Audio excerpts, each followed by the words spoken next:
All right. So as folks come on, welcome to our Extension Hot Topics today. We have JP Pietrowski from Huntington County. He is a 4-H youth development educator. Today is the deadline for registration for that. So we appreciate him being here today to focus on proper poultry practices. JP, how we run this is folks will put their questions in the chat box. We ask everyone to stay muted. Um, I think you're the first 4-H educator we've had as a specialist. So put that on your shelf and the time is yours.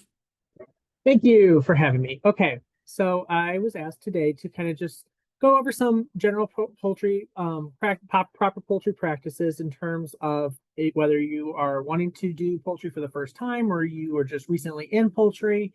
So we're just kind of go through some of the best practices to get poultry for your home site or your homestead. So we'll just kind of dive right in. Okay, so why choosing poultry? So there's various benefits to raising ducks, chickens, or other types of poultry, whatever you kind of have that mindset of what you specifically want to raise, whether it be for foods or meat, whether if you are a gardener, a master gardener, you like to grow your own fruits and vegetables, poultry and especially chickens, their manure is extremely high nutrient dense and is really good for your gardens, your flower beds, just because they are more connected to the earth. They have that more earthy exposure and diet. So they have that nice compost compatibility with your fruits and vegetables on that end.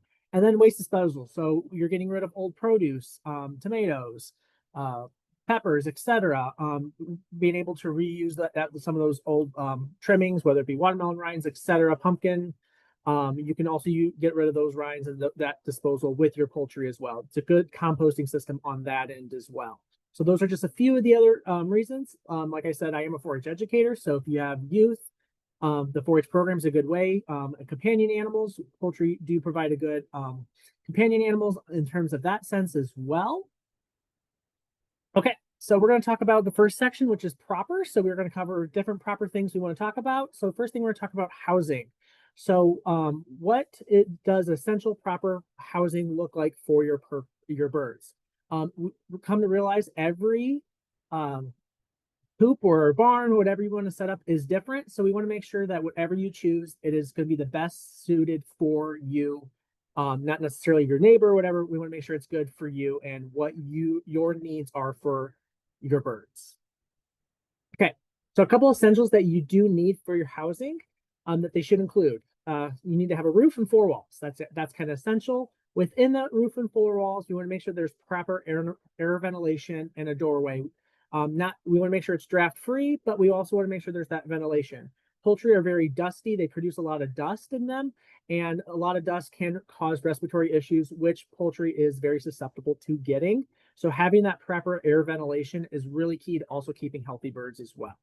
You want to make sure they are secure from predators. So poultry, we'll talk about in the next slide, has a long list of predators. They are a prey animal.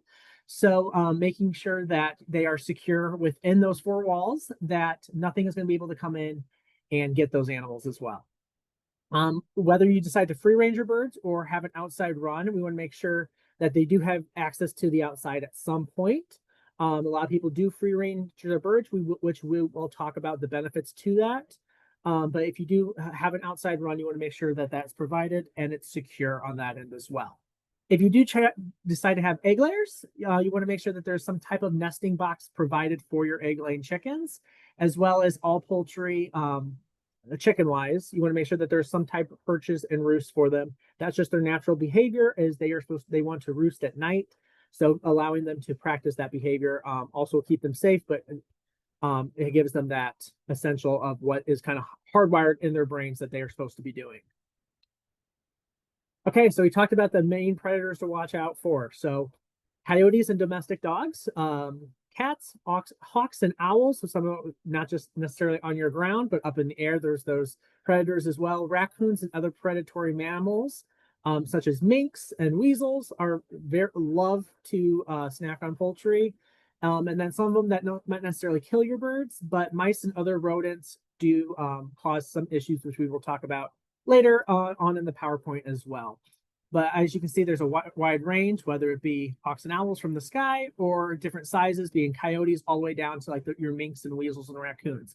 So we'll talk about what you need to make sure you're safe from this wide range of sizes and predators on that end. So we look at the house. We kind of look at your interior coop setting. So does this coop necessarily meet all the requirements? Does it have a roof and 4 walls? Yes. Does it have your roosting sticks and nesting box? Yes. Is there air ventilation with those windows and a door for them to get in and out into a run? Yes. So it does meet those basic requirements. Your coop doesn't necessarily have to look as clean and precise as this one. Like I said earlier, you want to make sure all of your needs are met for you personally as well with what you are wanting to benefit with your birds as well.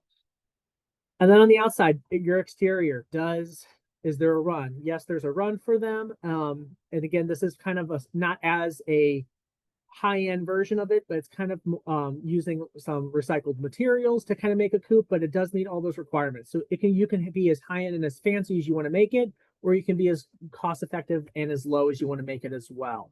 Again, as long as we make sure that those requirements we talked about earlier are met, that's the important part. Okay, so we're going to talk about fencing. So there's certain types of fencing you do and do not want to use. Our most common one that you hear about is chicken wire. It's good for the chickens. Chicken wire serves one purpose, and that purpose is to keep chickens in. It's a twisted wire, so if you put gloves on and you tried really hard, you can pull that wire apart and make a big enough hole for some type of animal to get through. And that's exactly what they do. They will grab onto that wire, pull it apart, and then be able to access inside your chicken area. So if you are trying to work on keeping chickens, or any type of poultry, avoid chicken wire. It's kind of that redundancy to it. Chicken wire, yes, no. But in lieu of that, any galvanized wire, so like hardware cloth, it's usually that hardware cloth that's like that 1/2 inch or an inch in diameter is ideally what you kind of want to use. But the key word to look for is galvanized wire.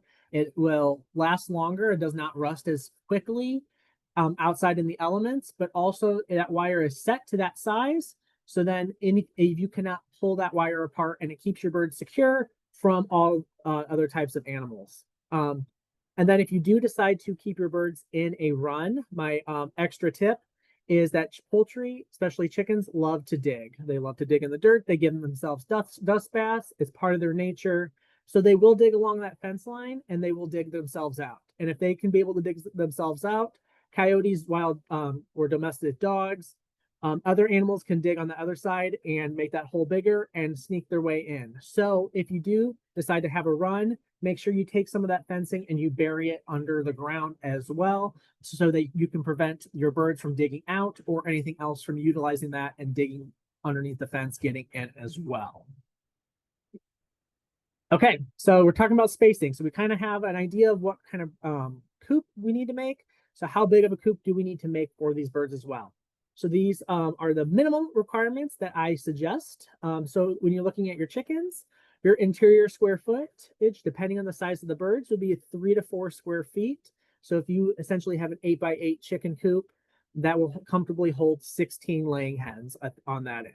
Your exterior, you want to have anywhere from 2 to 3 times of exterior range for your birds as you have your interior range. So if you're looking at that 4 square feet of interior, 8 to 10 square feet of run space per bird is essential to avoid your pecking and your overcrowding on that end. So again, that total square footage, 11 to 14 square feet is that really nice sweet spot to have at the bare minimum for your birds.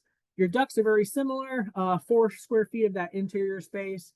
And then your exterior, they need a little bit more, especially because they are waterfowl. They need a little bit more of that grazing side to them and water access. So we say about 4 times as much, so about 15 square feet. So you're looking at that 19, 20 square foot range of interior and run space for your ducks as well.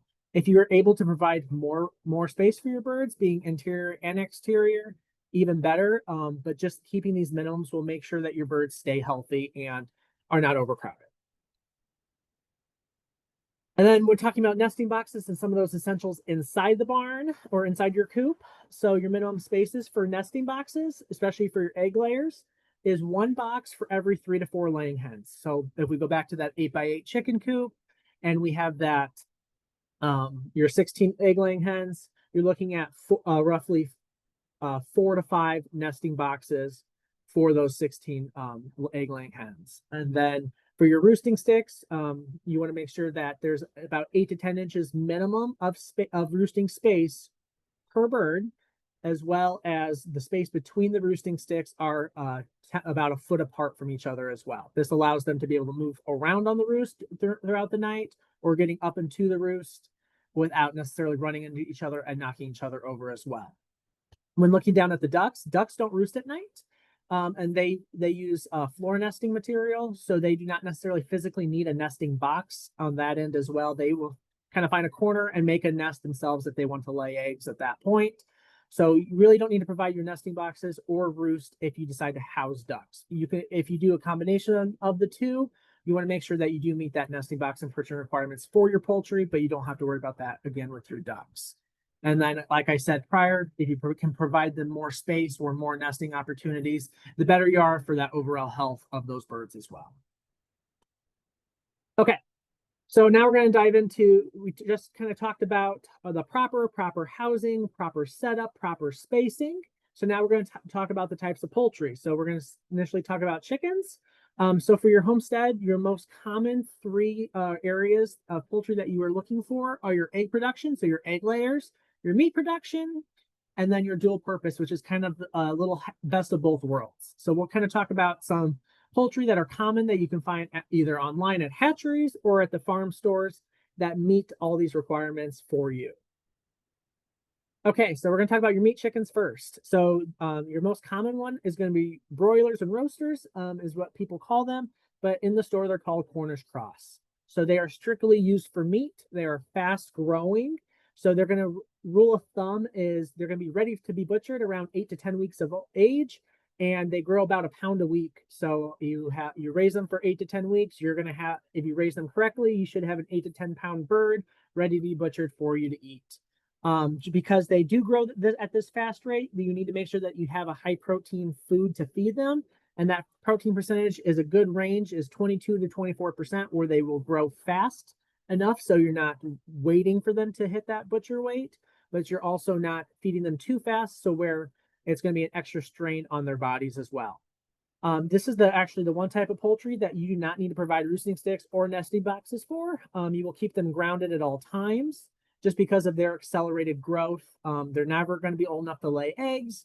And if they try to start roosting, because of that accelerated growth, if they fall, they can essentially start breaking legs and other body parts at that point. So just for a pure safety reasons, we want to make sure you keep all your broilers on your Cornish cross grounded when you're raising them as well. Okay, your egg layers. So this is kind of your most common reason why people want to get poultry. So there's a lot of components that we want to kind of touch base on briefly for your egg layers. So depending on what breeds you want will depend on the egg number of eggs you will have. And within all those different breeds of chickens we have, you can choose if you want brown eggs, white eggs, green eggs, whatever kind of color eggs you want. There's usually birds that will touch base on those. So just remember, if you are getting chickens for eggs, obviously they're not going to lay eggs as chicks, but understand that depending on the breed of chicken you will get will depend on when they will start laying at a certain age. But you're looking at anywhere between 18 to 22 weeks old from when you get them as chicks to when they will start laying. For your egg laying chickens specifically, we talked about with the broilers having a high protein diet. We want to make sure we have a higher calcium diet with poultry. A lot of people can do this by allowing them to have oyster shells or some type of calcium source in their diet, just because eggshells are made out of calcium and poultry bones aren't necessarily hollow like wild birds, but they're not solid like human bones. They're kind of in the middle like a sponge. So if you think about it, when they need calcium, they essentially kind of squeeze that calcium out of that spongy bone, and then they use that calcium for that eggshell production. And then what they really need to do is they need to have some type of calcium source to reabsorb into the bones to make sure that their bones are strong and they have less potential injury for themselves. And then we want to make sure that your birds are not only compatible with each other, but also compatible with you and your settings, whether you have children or if you are, and um, you necessarily don't want roosters and you just want to have calm, docile birds. So you want to make sure they're not necessarily just compatible with you or with your children and also with each other, which we'll talk about here in a second. Okay, so telling roosters from hens. Obviously, you don't want to necessarily have all roosters if you're going to have egg layers because you're not going to get any eggs. So when you're looking at choosing what kind of birds you want, you want to make sure when you're going to the farm store, so you are picking out females, or if you're going to buy adult birds, you can identify what is male versus what is female.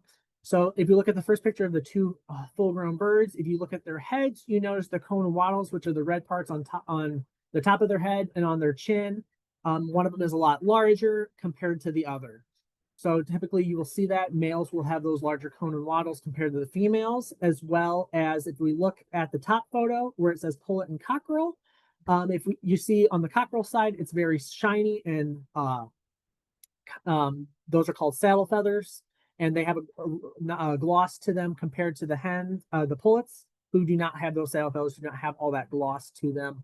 If you decide to pull those feathers off, what will essentially happen is the males or the cockerels will have a pointed or V feather, and then the pullets will have that rounded feather as well. So if they're rounded or U shape, that is going to be your pullets.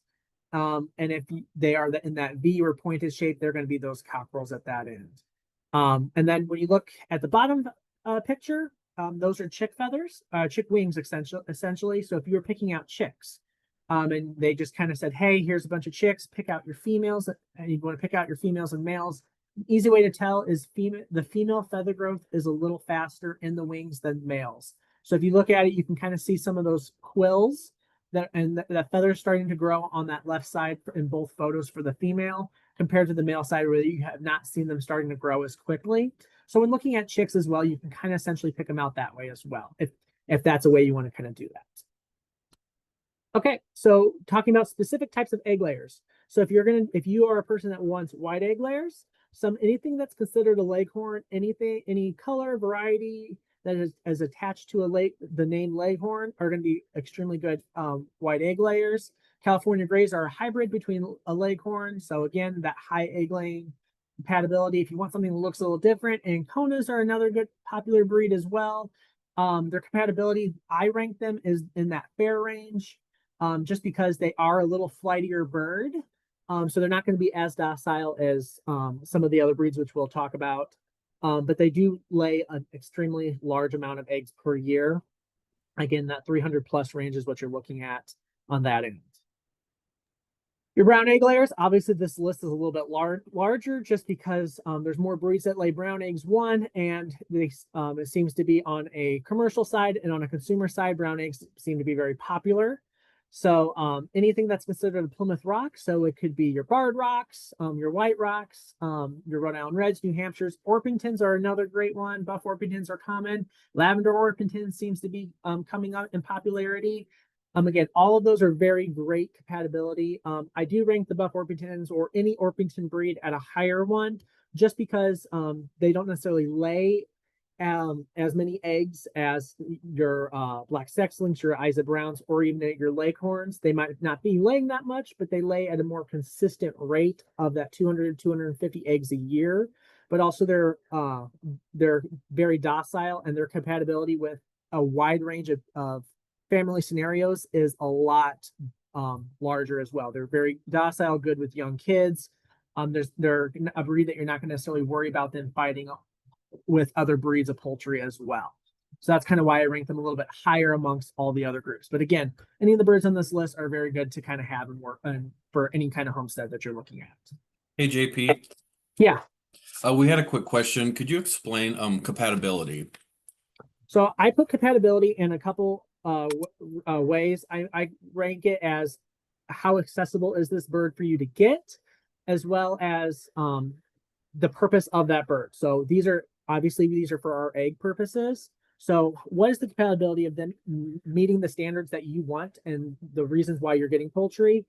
And then the compatibility with that bird into Indiana environment, as well as being those temperature changes, how well they can do with those temperature changes, being extremely hot in the summer and could be in the negatives in the winter, as well as that breeds uh, compatibility is with families. So with young kids, with adults, with elderly, with all wide range of family scenarios as well. And how is that bird going to be compatible? And are they going to be calm around you? Are they going to be easy for you to pick up and work with? And how well those birds are going to be compatible with other birds as well? Are they going to be constantly fighting, or are they going to be pretty social and commingle with each other as well? So that's kind of where I put that compatibility. But instead of having like an entire slide explaining all that, I just kind of say this is kind of that compatibility range of where I personally would rank these birds. Does that help out, Marty? And I was going to ask another question too. Yes. With these, oh, thanks, Marty. Um, when the different breeds, can they reproduce? And it looks like they produce hybrids. I was asked this question: what happens when you have the different breeds put together? What do the offspring look like, or what does that do for the chicks? So offspring, just like when we all have kids ourselves as people, we don't know what the kids are going to look like. It's going to be a little bit from dad, a little bit from mom. Same with the birds. It's going to be a little bit from dad, a little bit from mom. It could be you could have two siblings that had the same mom and dad, but one might have more traits from mom, one might have more traits from dad. So it really just depends. But again, if you kind of look at, especially the brown egg layers, they structurally they all look similar as well. So that body size wise are going to be very similar, but the feather patterns and stuff like that, um, that's I can't predict that. It's a whole genetic thing. We don't necessarily know what they're going to 100% look like. And then in terms of egg laying and that kind of side to it, it's going to be kind of in that happy middle of what you're going to have. Any birds that you get from the farm stores that are for egg laying purposes, the farm stores and those hatcheries breed their birds for that intended purpose. So if I'm buying New Hampshires for egg laying birds, or if I'm buying Plymouth Rocks for egg laying purposes from the farm store and the hatcheries are breeding those birds for egg laying purposes. So again, they're just going to have that um, high yield of egg laying regardless. If you decide to mix them with some of the breeds that aren't on the list, then their egg laying levels might decrease a little bit, just because if you're breeding, like for example, I don't have Cochins on this list. They lay roughly 100 eggs a year. They're a larger bird. They're more of that companion and fun bird that people have around as more of that pet and for 4-H show purposes. So they're not going to be that high yield egg laying. So if I mixed a Rhode Island Red with one of those Cochins, I probably should not expect 300 eggs a year out of that offspring, if that makes sense.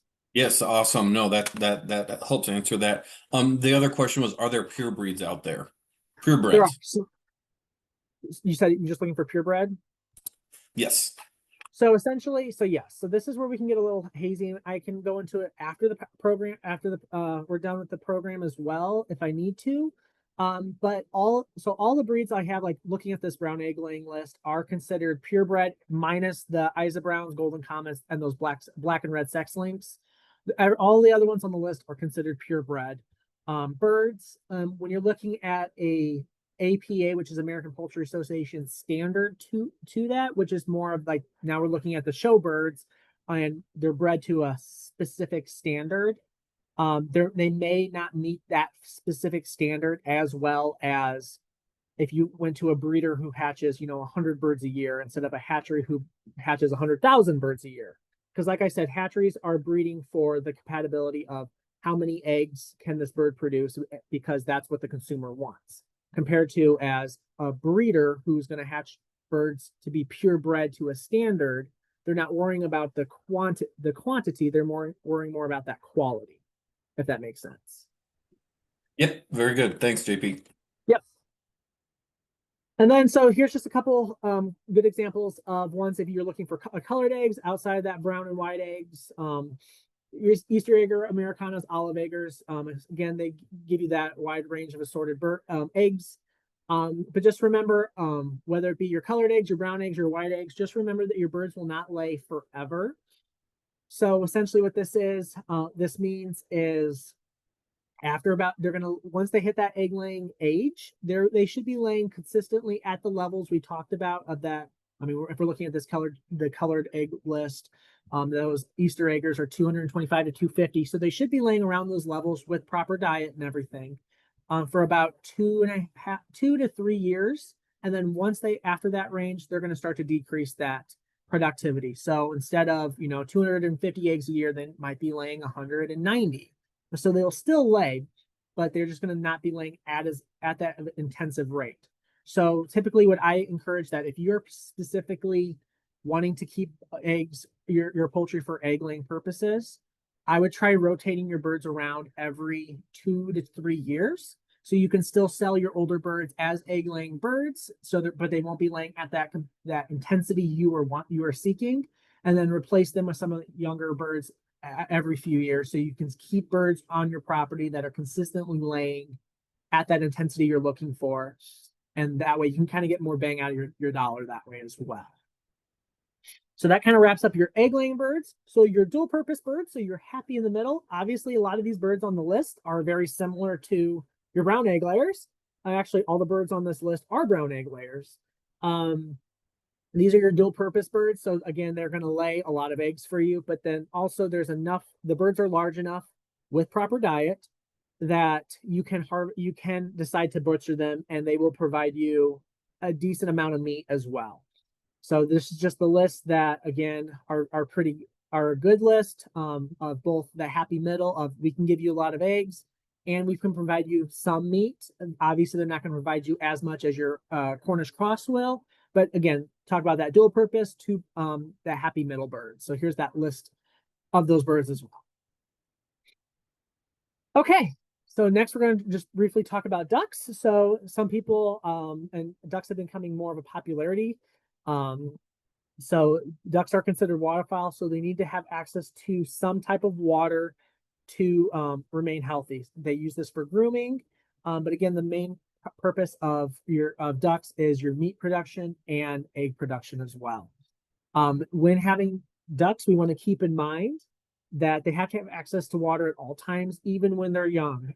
The amount of water can vary as the bare minimum, and this is like the bedrock, very bottom bare minimum they need is to be able to submerge their entire head.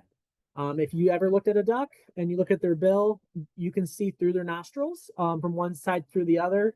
When ducks eat, they can clog their nostrils, and they have to be able to submerge their entire head to clear their nasal passages.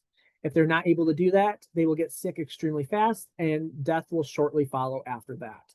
So being able to submerge their head so they can clear the nasal passages is extremely important. That's why you want to make sure they have water at all stages of their life as well. You want to make sure we have proper bedding on that.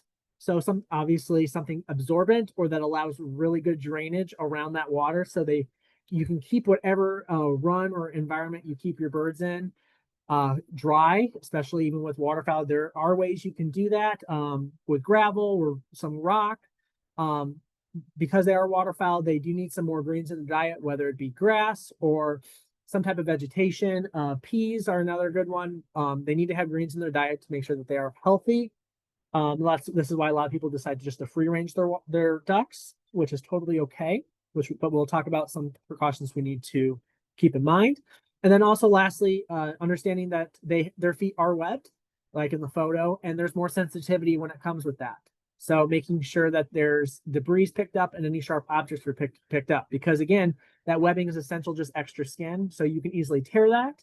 So then now you have a duck that's it would be bleeding and open to infection at that end, because now there's an open wound. So just making sure that whatever area they're in, you're making sure that some of those sharper objects are gone because of that added sensitivity in that footing as well. A couple of duck breeds kind of keep in mind. So similar chart that I have. So these are all ducks that essentially are your first two. So your mallards and your Ruins and your Pekins are ones that are going to be your dual purpose ducks that will produce eggs, but also are large enough that you can get enough meat off them as well. And then your khaki Campbells, Anconas, and Cayugas are more of that egg production range. Your cayugas are are another one of those dual purpose. They are large enough where you can get as meat, not as much as a pekin or a ruin, but again, they're okay in that range as well. If you're looking for ones that are just really good for egg laying, your khaki Campbells are that number one that I would recommend. Some hatcheries, not all, which is why I did not put them on the list, do offer an egg layer duck.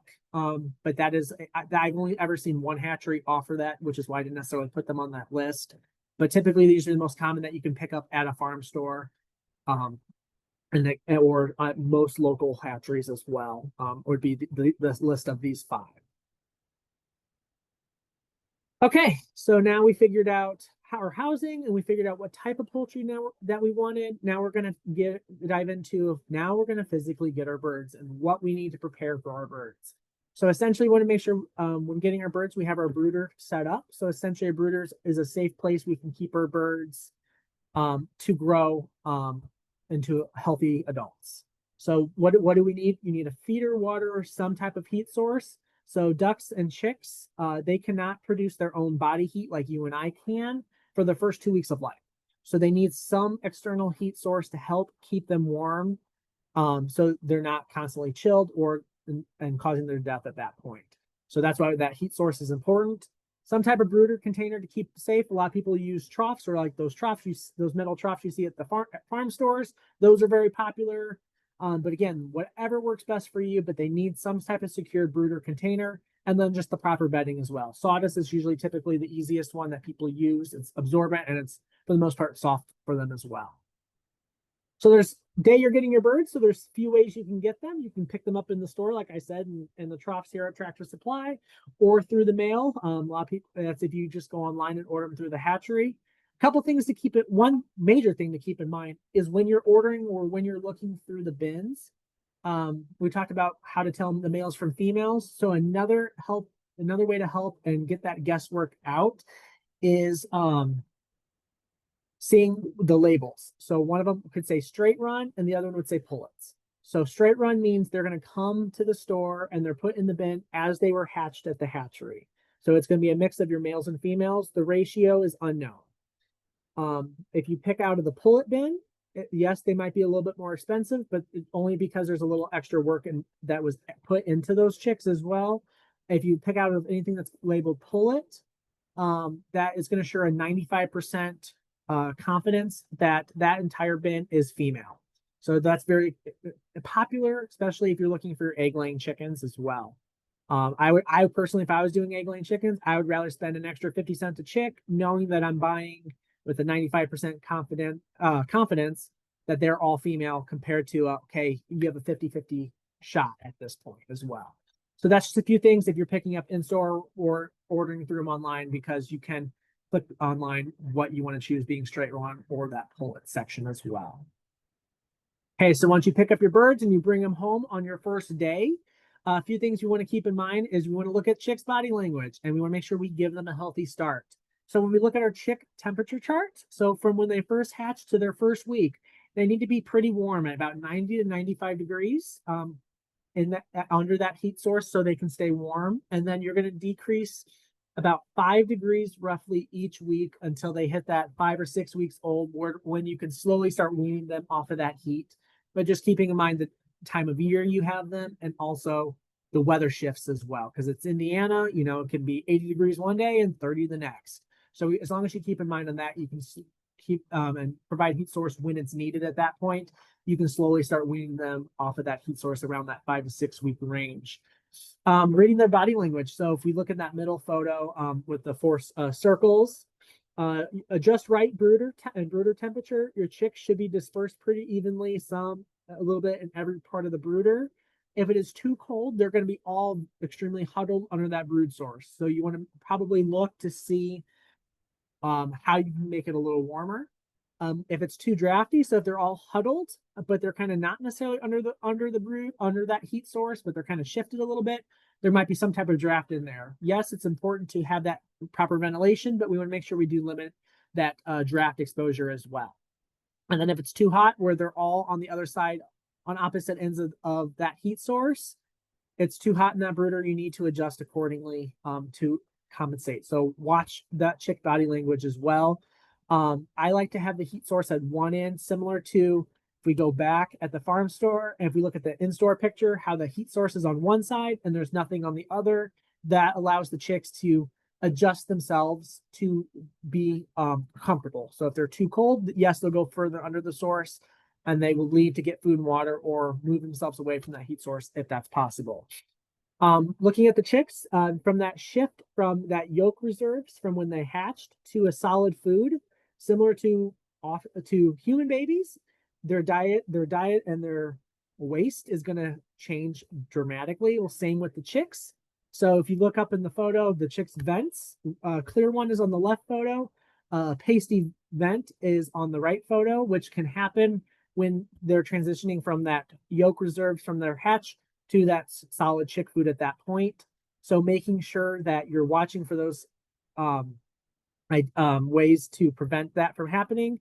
And the ways to do that is just a wet paper towel, or you can soak that area and slowly clean that area, essentially, is what you want to do. Something I like to do they need to provide is chick food for them. Well, I'll show you. I think I have a photo later on. Essentially, the chick food is a very small crumble that is easy for them to swallow just because of their size. And then lastly, I do theromycin, but you could also do it's like a Save a Chick brand. It's a little water powder with electrolytes and probiotics. So, and that's built in there as well. So from the environment of from the hatcher, the incubator, to the source, to the truck, to the store, there's a lot of shifts going on in that, and a lot of environmental shifts, and that can cause respiratory issues in your chicks as well. So providing them some type of respiratory medicine or added source of medicine for help with those respiratory issues can also benefit for your chicks' development as they start off in life as well. Okay, so now we're looking at weeks 1 through 6. So again, we're going to be adjusting the brooder. They're going to be in the brooder. You're going to start noticing various feather growths. You're going to start noticing those male and female characteristics. So seeing the two birds in the photo, the white bird up front would be your female compared to that brown bird in the back, which is your male. If you look on top, you see where their comb is. You see one is kind of that orangish yellow color still, and the other one you start to see that red. So if you start noticing any of your birds starting to grow that red, it's most likely going to be a male, and you can start noticing your males growing those male characteristics as well at that point. You're going to still keep them in the brooder, but make sure that they're having enough space because yes, they are growing, and you will continue feeding them that chick food and if you can incorporate chick grit, that's great. That just helps them with their digestion and processing and grinding down that food as well. Okay, so weeks 7 through 14. So what we're going to notice in this time frame is their growth is going to continue. They're going to be jumping or flying, so you need to provide some type of, you can start incorporating a roosting stick, something to kind of keep them mentally stimulated at this time as well. You will really start noticing those male and female characteristics at that time. And like I said earlier, depending on the time of year, you might not necessarily need to keep them in the brooder. If you got these birds in December, you might need to still have some type of heat source because it still can be in the negatives in January. So again, but it will strictly depend on the time of year and the weather it's outside. And incorporate, if you're going to introduce them outside, make sure you do that so slowly when the weather's cooperating at that point. And you will still be continuing feeding them chick food at this time as well. Okay, so weeks 15 through 20, they should be outside in the coop. There should be no more issues keeping them in a brooder. They should be large enough and fully feathered enough where they do not need any of that external heat source as well. Now we need to start switching them from that grower chick food to a finisher food, or OMA, which is essentially a lower protein, lower calcium food. So it kind of gives their bodies a chance to breathe and get ready for that age of laying eggs at this time. So if you look at the chart, that chick starter food is looks very fine compared to your grower finisher and your layer food, which gets larger as the birds get larger too. So that's really essentially the difference is the fineness of that food as well. And then lastly, kind of what you've been waiting for at that week 20 and on, you're going to be now switching them over to that layer food, introducing them to oyster shells in their diet, their nesting boxes, and all your pullets should be either starting to lay or extremely close to laying at that point in time. Okay, and then as we continue, so biosecurity from when you get your birds on day one. So a few things to keep in mind. Biosecurity is essentially the practice of making sure your birds are well taken care of in sense of they're not going to get sick. So what are those practices we need to do? So a couple things: keeping clear of clutter. If you're going to decide to intermingle birds or add additional birds to your flock, what is the correct way to do that? And then talk about wild birds. So keeping clear of clutter. So that dust buildup, like I talked about in the beginning, with that proper air ventilation, that's very important. We want to make sure we want to prevent those respiratory issues. Talked about how keeping predators out. So this is where that mice and other rodents are coming into play. If you keep clear of clutter, there's less area for those mice and other rodents to hide. Mice and rodents can carry salmonella, and that's like actually one of the number one carriers of it, and providing that issue to your birds as well, and as well as other illnesses. But also they will also eat the eggs as well. So that's something you want to kind of keep in mind too. And lastly, keeping clear of the clutter. It's less dangerous for the birds as well as for you. You're not tripping over anything. So it's both beneficial security wise, and it's less dangerous for both you and birds. Now we're going to talk about biosecurity in terms of the NPIP. So what NPIP is, it's a voluntary testing organization. We test for something called Florum typhoid, and any birds that you decide to hatch, or not hatch, but that you buy from farm stores, or that you should be buying in period, should be coming from NPIP certified sources or flocks. This way it ensures that your birds are healthy when you are buying them and bringing them to your house. And essentially, if you're like, oh my gosh, I bought these birds from TSC for last year, are they even healthy? All farm stores are required to be NPIP certified with the source that they are getting their birds from. So essentially, all you would have to do is call that farm store, and they would give you a 4 to 6 digit number saying like, yes, that these are verified birds from a healthy flock. And it's simply just a phone call. If you hatch and sell your own birds, this is something I would consider being approved in and getting your own number for that. It's just we want to make sure that we are keeping all birds safe across the board. And then lastly, in terms of with biosecurity, wild birds. So we want to avoid as much contact as possible with exposure and physical contact with your poultry and wild birds. Obviously, yes, you cannot say to a sparrow that's flying overhead, hey, stay off my property. It's not likely. It's something we can't do. But the best practice of what I can recommend is giving birds as much of a reason not to come. So don't feed, if you feed your birds outside, don't leave feed laying outside for wild birds to come and eat. They can bring external parasites such as lice and mites, which we'll talk about in the next slide. Waterfowl are a big one, especially if you have with like wild ducks and geese that might come in if you have a large pond on your property. Just because avian influenza has been a big topic in the past couple months, and wild waterfowl are the number one carriers for that avian influenza. So we want to make sure that we are eliminating that potential exposure on that end as well. And then this is where we bring into that free range side. So if you do free range your birds, that's great. But you just need to make sure you're monitoring where they're going. So if you have bird feeders, that's fine up by your house. That's totally fine. But if you're free ranging your birds, try to make sure you're sectioning that part off where your birds are not going near there and having that physical contact exposure to those wild birds. On the flip range with that waterfowl, if you have a pond that your birds frequent, your ducks and geese or your waterfowl frequent, make sure that there's no wild birds frequenting that spot as well, because there's that physical exposure again as well at that point. Hey, JP. Yeah. Do voles go after birds? Voles? Mm-hmm.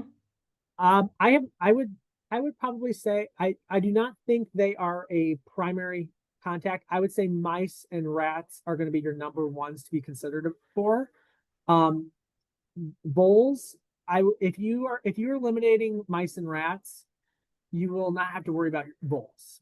They're not going to be as, I'm going to say, gutsy as mice and rats would be. Thank you. And then we're going to talk briefly about some medications. So I talked about external parasites coming in. So that those wild birds, they can bring some external parasites. So three main parasites to watch out for are scaly lake mites, blood mites, and poultry lice. Again, what do these look like? So your lake mites, essentially what that is they are mites that live under the scales of the legs of the birds, and it flips those scales up, causes them to dry out, die, and fall off. It's painful on the birds. It looks kind of gross. But essentially, it's one of those things that can happen from that wild bird exposure as well. Blood mites and northern fowl mites, any of those mites are very common with wild birds and can come to your flock. Out of the three of these, anything that's considered a mite is going to be your hardest to eliminate. And essentially, so you can see those blood mites or those fowl mites are in that far photo in that middle area. It kind of looks like you took some pepper and you peppered it all over the bird. Essentially, that's what that would be. And then poultry lice, essentially, they kind of look like little seeds, and then that's one on the one on the feather. And then what their eggs look like are those pasty white globs at the base of the feathers as well. So then how can we get rid of those? So there's a couple ways you can keep on that. So some of these external medications to prevent that and help keep that down, those external parasites, as well as just general stuff. So a couple things to keep in mind before we dive into how to get rid of those external parasites. Hen healers, so those would be Vaseline or preparation H. Any of those are really good to keep on hand for your general cuts, scrapes that your birds might have. That hen healer is good. You could also use just any ointment, over-the-counter ointment as well, that you would put on your cuts and bruises and scrapes. You can essentially just keep one of those strictly for your birds as well. Preparation H is good, especially for your egg layers. Prolapse is very common because they are producing so many eggs at one time. It's bound to happen. So using a little preparation H around that area as well. And then Vaseline, it's one of those sealers to kind of help with those cuts and bruises and scrapes as well. And then again, with that poultry protector being part of that as well. But your poultry protector, your 7 Dust and lime, essentially those are ones that you can put on the birds, and you can put on in bedding or on nesting boxes, roosting sticks, to help prevent the spread and prevent essentially those lice and mites as well. Lime dust is pretty expensive. It's about $50 a bag. But something that works very good on lice, that is a fraction of the price, especially if you're worried about the cost, is your 7 Dust for your tomato plants. So again, if you're a gardener and you have 7 Dust that you put on and around your tomato plants and your vegetables, you can put a little bit of that 7 Dust on the vent, behind the neck and under the wings, which are those hot spot areas of your chickens, to keep those lice away as well.